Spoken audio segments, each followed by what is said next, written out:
Dieu, je suis heureux d'être au milieu de vous, de voir l'œuvre, de voir des personnes qui sont venues écouter l'évangile. Je remercie Ray de m'avoir permis de faire cette réunion ce soir. Et je voudrais ce soir vous poser une question. Est-ce que vous croyez que Dieu est là? Est-ce que vous croyez que Dieu a la capacité de vous bénir? Est-ce que vous croyez que Dieu veut vous bénir? C'est une chose de croire que Dieu peut bénir, ça n'est une autre de croire que Dieu veut nous bénir. Parce que souvent, vous savez, on peut dire Dieu bénit les autres. Je sais que Dieu peut bénir les autres parce que j'ai vu le miracle se faire dans certaines vies, mais dans ma propre vie, je ne vois rien. Alors on peut croire que Dieu peut bénir, mais on peut douter que Dieu veut nous bénir. Et ce soir, je veux te dire que Dieu peut te bénir, mais que Dieu veut te bénir.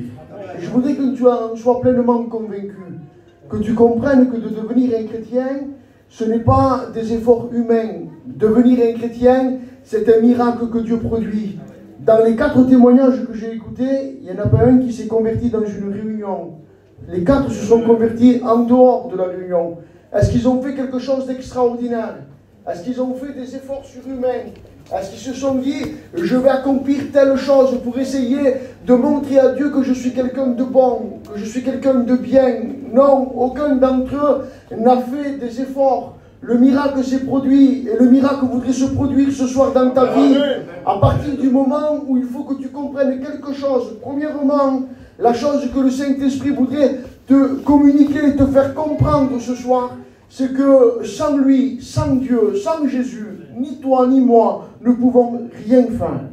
Jésus va dire, sans moi, vous ne pouvez rien faire. Sans la grâce de Dieu, sans l'action de Dieu, sans la puissance régénératrice de Dieu, rien, aucun homme, aucune femme, aussi gentille qu'elle soit, aussi bien éduquée qu'elle soit, aussi religieuse qu'elle soit, elle peut devenir un chrétien, elle peut devenir une chrétienne. Le fait de devenir un chrétien, c'est une transformation de l'être intérieur. Et cette transformation, tu ne peux pas l'acquérir avec des efforts, avec ton éducation, avec ton nom de famille, avec tout ce que tu pourrais y mettre de bon. Non, jamais, jamais, jamais, rien ne pourra faire de toi un chrétien si ce n'est le miracle que Dieu va accomplir dans ta vie. Amen. Alors je voudrais, avant de commencer de lire un texte, prier avec vous. Amen. Amen. Gloire au Seigneur. Je vais demander au pasteur qu'il le fasse. Pour la gloire, Seigneur, merci parce que tu es Dieu, parce que c'est vrai que tout vient de toi et que sans toi nous sommes rien. Et ce que nous voulons, Seigneur, c'est te présenter cette réunion. Nous voulons te demander ta grâce pour les âmes qui sont là, qui viennent écouter ta parole, pour ton serviteur, Seigneur, que tu as mis à part. Seigneur, ce que nous voulons, c'est l'action du Saint-Esprit dans les cœurs, le miracle de Dieu. Seigneur, nous voulons voir ta main agir. Nous ne voulons pas une réunion de plus, non, mais nous voulons, Seigneur, une réunion bénie. Seigneur, une réunion particulière pour celui qui est venu, fatigué, découragé. Père, béni, Seigneur, au nom de Jésus, et qu'à ton nom soit la gloire. Amen. Alléluia. Gloire au Seigneur. Amen. Alors j'aimerais ce soir m'adresser peut-être à des personnes qui sont là et qui viennent depuis quelque temps en réunion, quelques semaines, quelques mois, peut-être même certains quelques années, et qui peut-être sont venus dans ce lieu dans un état de découragement en se disant, eh bien ça fait quelques semaines que je viens à la réunion, j'essaye de tout mon cœur de devenir un chrétien, je fais des efforts, et je suis sincère et honnête parce que je veux réellement, je crois que Jésus est la vérité, je crois que Dieu est la vérité, je crois que Dieu est bon, je crois que Dieu est capable, mais je n'arrive pas à devenir un chrétien. Et peut-être ce soir que tu es dans cet état de cœur. Peut-être que ce soir tu es honnête, tu es sincère, tu es vrai, et tu viens à la réunion, et réunion après réunion, tu viens et tu essayes de tout ton cœur qu'un miracle se passe, que quelque chose se passe dans ton cœur, mais il n'y a rien qui se passe.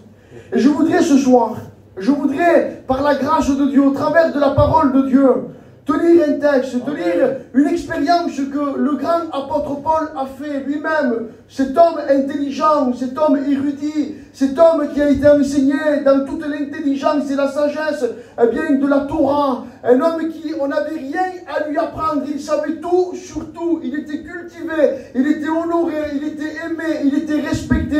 Mais cependant, cet homme a fait une expérience dans sa vie qu'il faut que toi et que tu la fasses ce soir.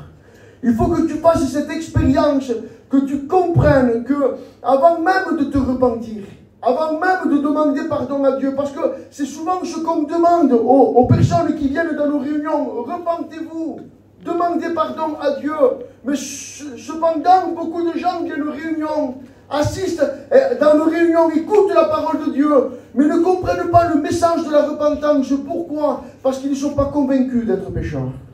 Et tant qu'on n'est pas convaincu de ce qu'on est un pécheur, tant qu'on n'est pas convaincu du mal qu'on fait à Dieu, tant qu'on n'est pas convaincu de qui on est, de ce qu'on est animé, de la nature qui est à l'intérieur de nous, on ne pourra jamais parvenir à la repentance. Et je voudrais vous lire un texte pour que vous compreniez qu'on peut s'appeler Paul, qu'on peut s'appeler qui vous voulez-vous, que si on ne comprend pas qu'on est pécheur, alors rien ne pourra se passer dans notre cœur. On va le lire ensemble, amen. Nous savons en effet que la loi est spirituelle, mais moi, je suis charnel, vendu au péché, car je ne sais pas ce que je fais. Je ne fais point ce que je veux, et je fais ce que je haïs. Or, si je fais ce que je ne veux pas, je reconnais par là que la loi est bonne. Et maintenant, ce n'est plus moi qui le fais, mais c'est le péché qui habite en moi. Ce qui est bon, je le sais, n'habite pas en moi, c'est-à-dire dans ma chair. J'ai la volonté, mais non le pouvoir de faire le bien, car je ne fais pas le bien que je veux, et je fais le mal que je ne veux pas. Et si je fais ce que je ne veux pas, ce n'est plus moi qui le fais, c'est le péché qui habite en moi. Je fais donc en moi cette loi. Quand je veux faire le bien, le mal est attaché à moi, car je prends plaisir à la loi de Dieu selon l'homme intérieur, mais je vois dans mes membres une autre loi qui lutte contre la loi de mon entendement et qui me rend captif de la loi du péché qui est dans mes membres. Misérable que je suis, qui me délivrera du corps de cette mort? Grâce soit rendue à Dieu par Jésus-Christ, notre Seigneur. Ainsi donc moi-même, je suis par l'entendement esclave de la loi de Dieu, et je suis par la chair esclave de la loi du péché. Amen. Amen. Amen.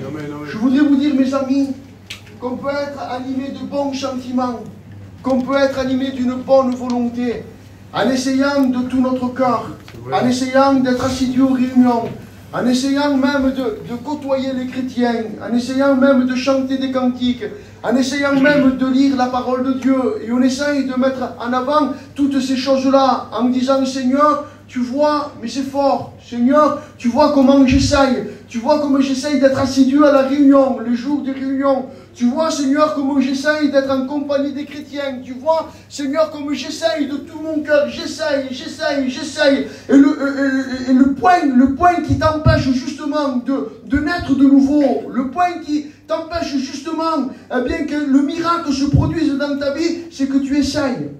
Si le but de Dieu, ce n'est pas d'essayer de faire quelque chose, le but que Dieu veut, eh bien, c'est justement que lui fasse quelque chose. Amen. Lui veut faire quelque chose dans ta vie, quelque chose de vrai, quelque chose de puissant, quelque chose qui n'existe pas dans les moyens humains. Paul lui-même va dire, j'ai la volonté de faire le bien, mais j'en ai pas la capacité, j'en ai pas la puissance, j'en ai pas l'autorité. Pourquoi? La Bible dit la loi est bonne. La loi est bonne, les commandements de Dieu sont bons, ils sont spirituels. La loi nous montre le caractère de Dieu. Nous savons au travers de la parole de Dieu, au travers de ce qu'il a dit, de ce qu'il veut, qui il est. Dieu est saint. Dieu ne supporte pas le péché. Dieu haït le mal. Et dans sa sainteté, il ne supporte pas la présence même du péché. Il ne peut pas. La Bible dit que les étoiles sont impures même à ses yeux. Dieu a une sainteté en lui-même. Il est séparé de toute forme de mal. Et la Bible nous dit que lorsque l'homme essaye d'être au niveau de Dieu, en essayant d'accomplir les commandements de Dieu, par sa propre force, par sa propre compétence humaine, il n'y arrive pas. Alors pourquoi la loi nous a été donnée? La loi nous a été donnée pour deux choses. Une, premièrement, pour nous faire connaître Dieu, pour savoir que Dieu est saint et qu'il ne supporte pas le mal. La deuxième raison pour laquelle Dieu nous a donné la loi, c'est pour que nous soyons conscients de notre nature. Conscients que jamais nous arriverons à la hauteur de Dieu. conscients que nous n'arriverons jamais à satisfaire Dieu, à accomplir Dieu dans toute la perfection de ce qu'il demande. Michel, alors comment est-ce qu'on va faire? Si Dieu nous demande quelque chose qu'on n'est pas capable de faire, l'apôtre Paul va s'écrier de tout son cœur: grâce soit rendue à Jésus-Christ, parce que le seul qui est capable de nous pardonner de nos péchés, le seul qui est capable de nous donner une nature capable d'accomplir la parole de Dieu, d'accomplir les desseins de Dieu, c'est le Christ. Amen, amen, amen. Je voudrais que tu comprennes quelque chose ce soir, que Dieu ne veut pas que tu essayes, que tu fasses. Dieu veut que tu le laisses faire dans ta vie. Amen. Dieu veut prendre les choses en main. Et tant que tu ne seras pas conscient, que tu n'arrives pas à faire la volonté de Dieu, tant que tu auras un sentiment en toi-même que tu es quelqu'un de bon, que tu es quelqu'un qui va y arriver, tant qu'il y aura une racine d'orgueil en toi qui va essayer par des principes religieux à faire la volonté de Dieu, eh bien Dieu ne pourra pas intervenir. Parce que Dieu intervient dans un cœur et dans une vie qui se rend et qui dit: Seigneur, je n'y arrive pas. Et quand Dieu entend: je n'y arrive pas, quand Dieu dit, quand toi tu dis dans ton cœur: je veux, Seigneur, j'ai la volonté, mais je n'y arrive pas, alors Dieu se penche sur toi. Tu n'y arrives pas, mon fils. Mais moi, j'ai la capacité de te faire arriver à faire ce que tu n'arrives pas à faire. Voilà le message de Dieu pour ta vie ce soir. Cesse de faire, laisse faire Dieu dans ta vie. Amen, amen. Vous voyez, il y avait dans la parole de Dieu une femme qui était courbée depuis 18 ans. Elle était assidue à la synagogue. Elle écoutait réunion après réunion des rabbins, des personnes qui prêchaient la parole de Dieu, des gens qui étaient instruits dans la Torah. Et elle écoutait réunion après réunion tout ce qui était prêché, tout ce qui était dit. Et certainement que si moi j'aurais été le pasteur de cette église, j'aurais dit: cette femme-là, elle a tellement de fidélité à la réunion, ça fait 18 ans qu'elle est malade, ça fait 18 ans bien qu'elle vient et qu'elle est assidue, j'aurais eu même de la compassion pour elle, et j'aurais dit: quand même, Zinda, elle vient à la réunion, elle est courbée, elle est quand même fidèle à la réunion, vous voyez. Mais Dieu, lorsque Jésus va faire la réunion, ses yeux sont comme une flamme de feu. Amen. Et Jésus va fixer cette femme. Il y a un instant, la Bible nous dit qu'il va discerner que cette femme était tenue par des mauvais esprits. Et à un instant, il va chasser les mauvais esprits et cette femme va se redresser. Alors qu'est-ce que nous apprend cette femme? Elle nous apprend quelque chose d'essentiel. Que le fait d'être fidèle à la réunion, le fait de dire Amen, à des choses bibliques ne font pas de nous des personnes libérées. Ce qui fait de nous des personnes libérées, ce qui fait de nous des personnes pardonnées, ce qui fait de nous des personnes régénérées, c'est le fait qu'on se rende et qu'on dise: Seigneur, je n'y arrive pas. Seigneur, j'ai compris que je ne peux pas. Seigneur, j'ai compris que par mes propres forces, je n'y arrive pas. Et quand quelqu'un dit: je n'y arrive pas, je ne peux pas, et il s'humilie, Dieu normalement, bibliquement, ne peut pas demeurer dans un endroit qui n'est pas saint. Amen. Il ne peut pas. Il est saint, il ne peut pas se mélanger. Le mot saint veut dire séparer. Dieu se sépare de toute forme de mal. C'est sa nature. Il ne peut pas, il ne supporte pas le mal. Mais la Bible dit, quand il voit qu'un cœur est humble, alors l'humilité, il semblerait que c'est le seul critère dans lequel Dieu descend. Amen. Quand il y a de l'humilité, c'est comparable à la sainteté. L'humilité est comparable à la sainteté. Et quand Dieu voit un sentiment d'humilité que la parole de Dieu est en train de vouloir créer dans ton cœur, alors quand il voit ce sentiment d'humilité dans lequel tu dis: Seigneur, je suis un pécheur privé de ta gloire. Seigneur, je n'arrive pas à faire ta volonté, j'essaye, je suis sincère, je suis honnête, mais je n'y arrive pas. Même toute ton honnêteté, toute ta sincérité ne pourra pas faire de toi une chrétienne. Le seul qui est capable, c'est le Christ. Sans effusion de sang, il ne peut pas y avoir de pardon de péché. Beaucoup de gens aujourd'hui qui assistent à la réunion oublient cette réalité et ils essayent d'être pardonnés par leurs efforts. En nous disant: Seigneur, tu vois ce que je fais. Seigneur, tu vois ce que je fais. Seigneur, tu vois ce que je fais. Et Jésus veut te dire: arrête, je ne veux pas voir ce que tu fais. Maintenant, toi, regarde ce que j'ai fait. À la croix, j'ai versé mon sang pour que, au travers de ce sang qui a coulé, tous tes péchés, le texte littéral dans l'épître de Jean, il est écrit « Le sang de Jésus nous purifie de tout péché ». Le texte littéral dit « Le sang de Jésus nous purifie de chaque péché ». Chaque péché que tu as commis, le sang de Jésus est capable de le laver et de le purifier. Amen. Celui que tu as honte d'avouer, celui que tu veux que personne ne connaisse, que tu caches dans le recoin de ton cœur, que tu n'oseras jamais le dire à qui que ce soit, eh bien le sang de Jésus est capable de le laver, de le purifier. Amen. Celui que tu ne te rappelles pas parce que pour toi il est insignifiant, c'est pas grand chose, celui-là aussi, eh bien Jésus le lave et le purifie. Parce qu'il n'y a qu'un seul moyen d'accéder au trône de la grâce. Il n'y a qu'un seul moyen d'être pardonné de nos péchés. Il n'y a qu'un seul moyen de naître de nouveau. Il n'y a qu'un seul moyen d'être régénéré. Parce que le Christ n'est pas venu rendre des gens gentils. Ce n'est pas le but du Christ. Le but du Christ, c'est d'amener des âmes qui sont mortes à la vie. Amen. Amen. Celui qui est mort, le Christ, a la puissance de le ressusciter. Alléluia. Et qu'est-ce que la mort? La mort, pour Dieu, ce n'est pas simplement mourir sur la terre. La mort, la signification de la mort, c'est la séparation. On est séparé de Dieu. Voilà la signification de la mort. Alors on peut être mort physiquement, mais on peut être mort aussi spirituellement. La Bible dira que le salaire du péché, c'est la mort. C'est la séparation d'avec Dieu pour toute l'éternité. Le péché nous sépare de Dieu. Le péché nous empêche de communiquer avec Dieu. Le péché nous empêche de rentrer dans sa présence. Le mot salaire qui est employé ici, c'est un mot que Paul va dire, c'était le salaire qu'on donnait aux soldats romains. Les soldats romains avaient plusieurs salaires. Ils avaient le salaire de l'année, le salaire du mois, et ils avaient des fois, ce qu'on appelle, c'était des fois quand les soldats partaient en guerre, et qu'ils étaient sur le point de mourir, et ils étaient sur le point de perdre la vie sur le champ de bataille, ils faisaient appel à l'empereur, et ils demandaient une indemnité pour toutes les souffrances qu'ils avaient eues. Parce que même s'ils sortaient vainqueurs, ils voulaient une indemnité. Et c'est le mot qu'emploie Paul. Tu veux une indemnité, l'indemnité du péché, c'est la mort.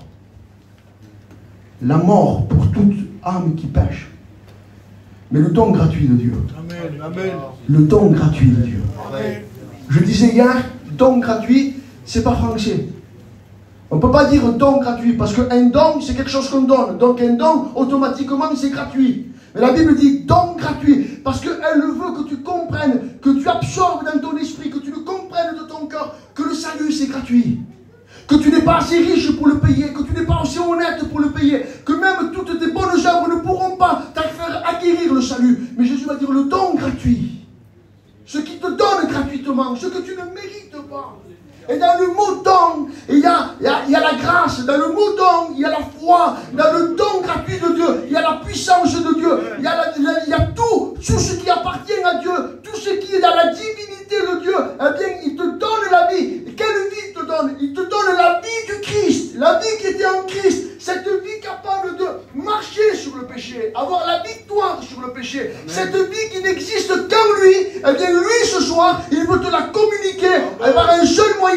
Avec une seule méthode, avec un seul cœur qui s'humilie et qui dit Seigneur, je ne peux pas, je n'y arrive pas, mais Seigneur, je t'implore dans ta grâce de venir m'aider, de venir me libérer, de venir me pardonner, parce que de moi-même je ne peux pas. Seigneur, j'ai besoin de ta grâce, viens à mon secours. Et quand un malheureux crie, la Bible dit l'Éternel l'entend et il le délivre de toutes ses détresses. Dieu te pardonne de tes péchés, Dieu te lave de tes péchés, il ne se souvient même plus de ce que tu as commis. Mais la Bible dit qu'il fait encore quelque chose de beaucoup plus grand.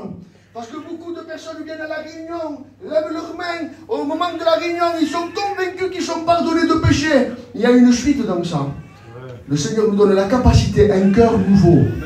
Il dit, j'arracherai votre cœur de pierre, je vous donnerai un cœur sensible, un cœur dans lequel j'inscrirai mes lois. Alors vous savez, beaucoup ont la foi, comme je l'ai dit au commencement, ils ont la foi qu'ils sont pardonnés de leurs péchés, mais ça s'arrête là. Ils n'ont pas la foi que le Christ peut les changer. Je veux te dire que Dieu a la capacité de pardonner ton péché, mais le Christ a aussi la capacité de changer ton cœur. Amen. rien n'est impossible à Dieu. Alléluia. J'aimerais tellement ce soir que la foi naisse dans ton cœur.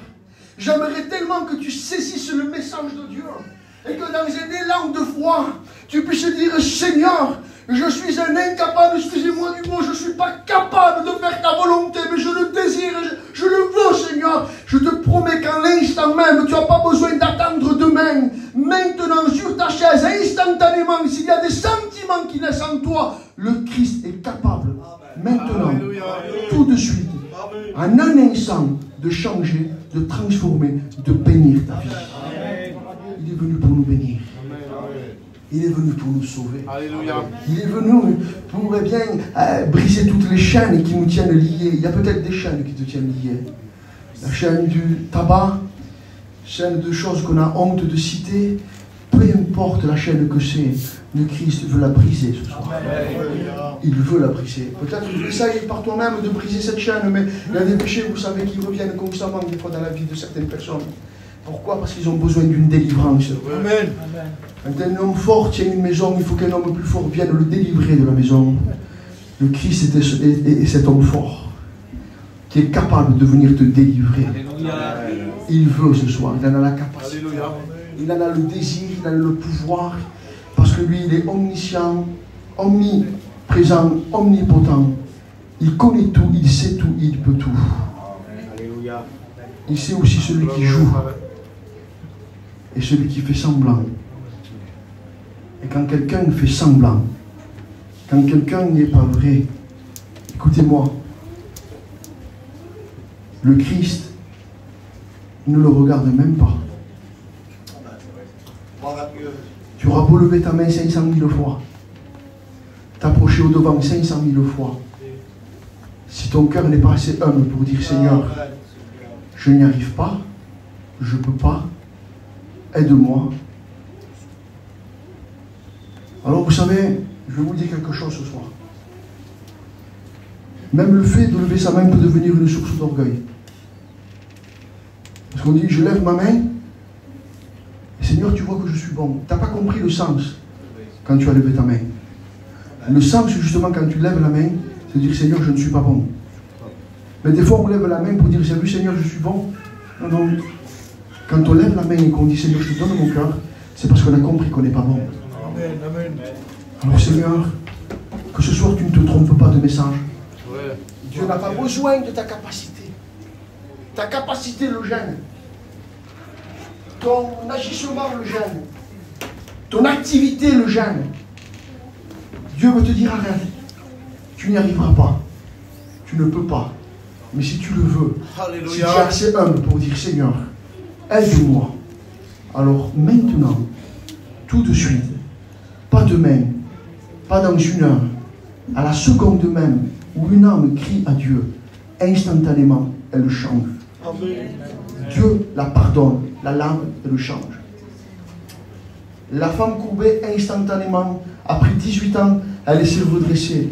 L'homme qui était paralytique, après 38 ans de paralysie, en un mot de Jésus, il a dit, prends ton lit, lève-toi et marche. À la minute même, il a pris son lit, il s'est levé, il a marché. L'aveugle de naissance, lorsque Jésus lui a dit, eh bien, ouvre tes yeux, instantanément, les yeux de l'aveugle se sont ouverts. Il n'y a rien qui n'est assez grand pour que Dieu puisse faire. La seule limite que Dieu a, c'est toi. Parce que Dieu est un gentleman. Dieu frappe, la Bible dit. Il frappe à la porte du cœur. Le diable, il ne frappe pas, lui. Hein. Il rentre par la fenêtre, il casse la porte, il te lie, il t'enchaîne et il te fait faire ce que tu ne veux plus faire. J'ai vu, moi, des gens qui étaient liés par la drogue se frapper. Et dire, demain, je ne me drogue plus, je prends la décision de ne plus me droguer. Ils se frappaient, ils étaient liés. Le diable les avait enchaînés, c'était fini. Mais Jésus dit, je frappe à la porte de ton cœur. Si ce soir tu entends ma voix, ouvre la porte. Ce n'est pas Jésus qui va ouvrir la porte. C'est toi, la poignée se trouve de ton côté. Si toi tu ouvres la porte, lui il rentre. Et il soupe avec toi. Des fois on a honte de faire rentrer des gens chez nous. On n'a pas eu le temps, le ménage n'a pas été fait. Hein, des fois les soeurs, les femmes surtout. Des fois quand on a mis un copain, ma femme me dit, tiens, espère, je passe sur la case, attends, je n'ai pas fait la maison. Pourquoi tu appelles les gens? Arrête, je n'ai pas fait la maison. Peut-être que tu as honte de faire entrer le Christ parce qu'il y a du péché. Mais le Christ veut y faire le ménage. Alléluia. Amen. Il ne va pas faire cas de ça, il va rentrer.